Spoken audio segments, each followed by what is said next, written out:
If you don't love your work, you're never going to be great at it.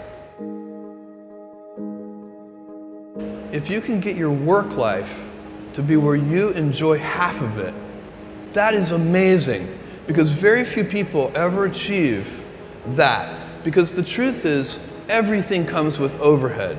That's reality. Everything comes with pieces that you don't like. Every job comes with pieces you don't like. And we need to say, that's part of it. You have to figure out how to set up your life in such a way that you can minimize the things. And I find people don't dislike hard work. What people dislike is being out of control. Like, they can't control their life. They can't control their environment. This happens to me when I get overscheduled. I hate being overscheduled. I want some time to be able to think and free myself. We all have the same amount of time in the world. Nobody has more time than anybody else. And when you become a very successful person, one of the things, you start to get overscheduled. If you don't love your work, you're never going to be great at it. The other thing I would suggest to any young person, even before they start their career, is to really think about their choices. Because I find young people, and when I was young, I made this mistake too.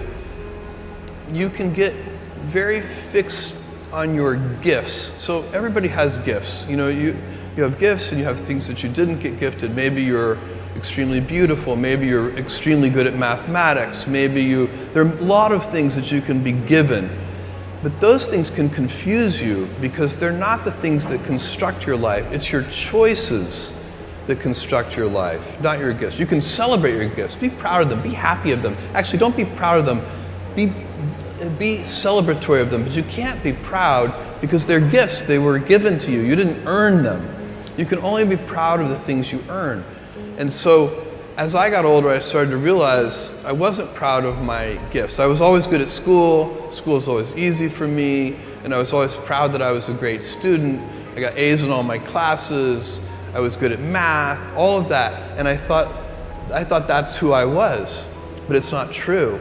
Those are the things that are gifts. What was hard for me is deciding to work hard, deciding to use my gifts in certain ways, to challenge myself, to do things that I didn't think I could do, to put myself in uncomfortable situations. You can choose a life of ease and comfort, or you can choose a life of service and adventure.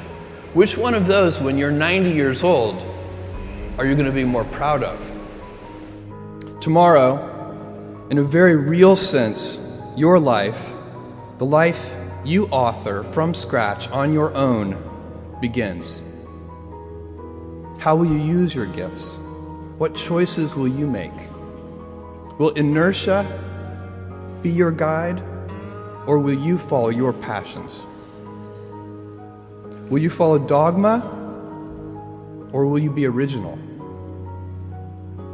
Will you choose a life of ease, or a life of service and adventure? Will you wilt under criticism, or will you follow your convictions? Will you bluff it out when you're wrong, or will you apologize? Will you guard your heart against rejection, or will you act when you fall in love? Will you play it safe, or will you be a little bit swashbuckling? When it's tough, will you give up, or will you be relentless? Will you be a cynic, or will you be a builder? Will you be clever at the expense of others, or will you be kind? Tomorrow, and in a quiet moment of reflection, narrating for only yourself the most personal version of your life story, the telling that will be most compact and meaningful will be the series of choices you have made. In the end, we are our choices. Build yourself a great story.